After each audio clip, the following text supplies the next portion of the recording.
Baku, Azerbaijan Formula 2 round, and there's not actually that much to say. The feature race was cut short because of a big accident on the start-finish line. So the sprint race was probably more interesting. A lot of drivers having poor weekends, drivers that should be in contention for the championship. So Zane Maloney's had a terrible weekend. A lot of the attention has been on how bad Campos and Isaac Hadjar have been. I think that the team Campos have done a terrible job. I don't know what on earth is going on over at Campos that both cars saying over the radio that they've got brake failure in the qualifying session. You see both cars lined up next to each other in the wall. That should be completely unacceptable. Campos have absolutely dropped the ball, but it's not worked out for Isaac Hadjar at all. He's had no pace all weekend. Obviously, even if you start further back in Formula 2, you can overtake other cars, but there's no pace. Pepe Marti's nowhere. Hadjar's nowhere. It's been a disaster. But Zane Maloney, to me, he's been absolutely dreadful. He's started the sprint race in 7th place, and he just slowly dropped through the field. Slowly dropped. Anyway, bigger points were on offer in the feature race, and he comes out of the pits. And he's, what can I say? Like, he's so desperate to keep Andrea Kimi Antonelli behind him. He's got cold tyres. He knows he's got cold tyres. He slams his foot on the brake and is never going to make the corner. It's complete desperation. Now, I understand some of these drivers are under considerable pressure because they want to get into Formula 1, and it's very difficult to get into Formula 1. You can't. They think, well, I need to win I need to win this race. I can't let this race get away from me. But you can't be having accidents. You can't be one of the most experienced drivers on the grid, Formula 3 championship runner-up back in 2022, and just make silly errors like that in absolute desperation. Would have been so much smarter for Zane Maloney to slot in behind Antonelli, maybe get passed by Martins as well, and then he's got slightly fresher rubber, try and overtake them, and if he hadn't, he'd still finish 4th because he came out of the pit lane in front of Gabriel Bortoleto, and Bortoleto has finished 4th, and Bortoleto is flying the flag for consistency. He's not flying the flag for ultimate pace. He's not winning every race, but his consistency is winning him this championship. At the moment, obviously, things can turn around because the gap between Bortoleto and Hadjar is still very small. But he's got the right mindset for the consistency. Just be consistent. Other drivers that have been impressive, Joshua Dirksen, right?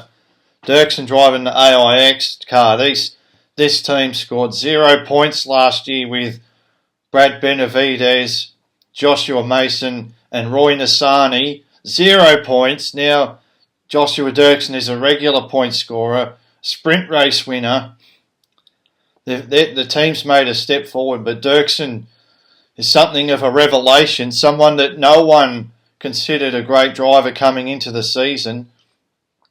Richard Verschoor has finally hit the stride. Obviously, Trident are not the best team in Formula 2, but these ground effects cars, getting the setup right, it's giving an opportunity to outsider teams, and Richard Verschoor, experienced talent that was probably always there. He hasn't really had the same support as some of the other drivers. Victor Martins, he's done a great job this weekend. He's finished second in the feature race after finishing fourth in the sprint race. He's ahead of Gabriel Bortoletto on both races. Just tells you if ART hadn't struggled so much with car setup at the start of the year, what might have been. Andrea Chimiantonelli, another one that's just getting better all the time. He's on the feature race podium. He's getting consistent points all the time. He's been ahead of Oliver Behrman. He was ahead of Gabriele Mini, but Gabriele Mini, first F2 race, first time in Baku. Though that's true for a lot of the drivers, but still, I think we can give him a little bit of a pass on his feature race crash, but getting a podium on debut is an excellent job. There's another young Italian. He's sort of in the shadow of Antonelli, like, if, you know, he's the young Italian that everyone talks about as Antonelli, Gabriele Mini, Alpine Junior. He's not talked about much, but he's a Formula 3 runner-up. He showed his class this weekend. Very good. So there's some good talking points there. Christian Mansell and Luke Browning on the pace immediately.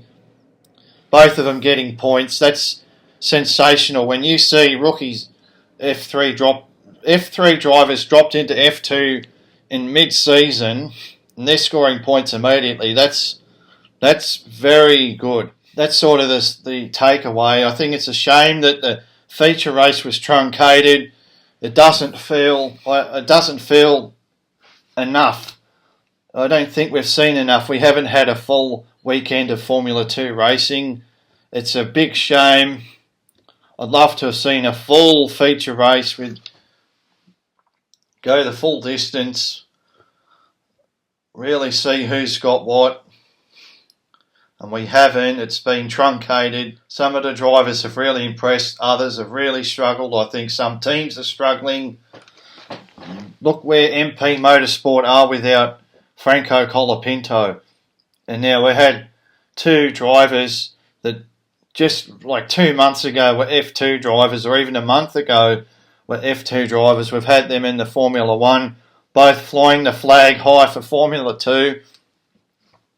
Unfortunately, the conversation around this topic is not trending in the right direction. People should be saying, well, you know, if Colapinto is that good, what about some of the other drivers in F2? That's the conversation we should be having, but instead the conversation's not going there. It's like, oh, well, if Colapinto's that good, there must be something wrong with F2. Why wasn't he further up in the standings? That means there's something wrong with F2.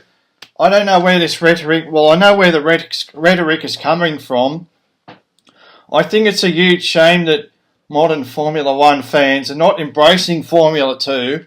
They're not enthusiastic and passionate to see these fast drivers in Formula 2 coming into Formula 1. There's no enthusiasm for that.